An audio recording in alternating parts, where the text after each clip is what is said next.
Hi friends, welcome back to my kitchen. If you're new here, my name is Aya.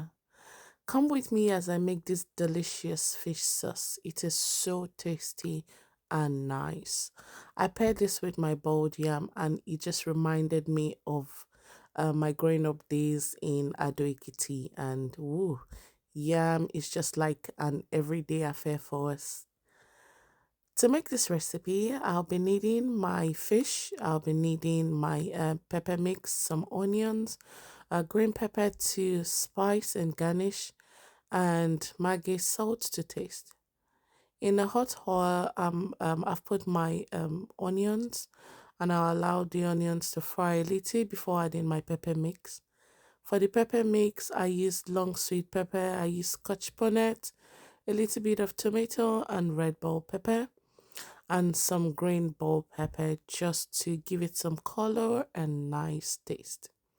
I'll fry this slightly in the oil and then I'll be going in with my salt and Maggi to taste. I'll put a little bit of thyme and curry as well to also give it some nice smell and that aroma that it deserves. I'll allow my pepper to fry properly, and once it's well fried, I would go ahead to start deboning my fish. For the fish, I actually made use of kote fish. I don't know the English name for it, but kote. Yes. I've boiled the fish thoroughly, and after boiling, I proceeded to debone the fish. It is very important to debone your fish properly. This is to ensure that you don't get choked, you don't get some injuries by the fish bone, especially when children will be eating the food with you. You want to ensure that your pepper is well fried. The tomato water has been completely dried off before incorporating your fish.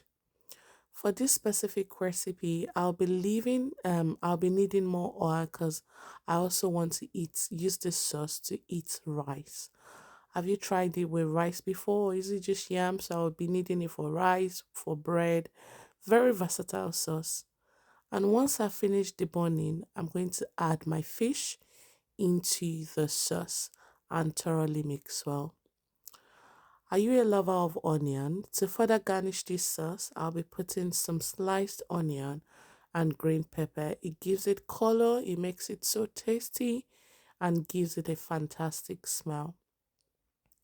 If you love this recipe, please subscribe to my channel. Let me know what video or recipe you'd like me to shoot. And thank you for watching. Till you see you next time. Thank you. Bye.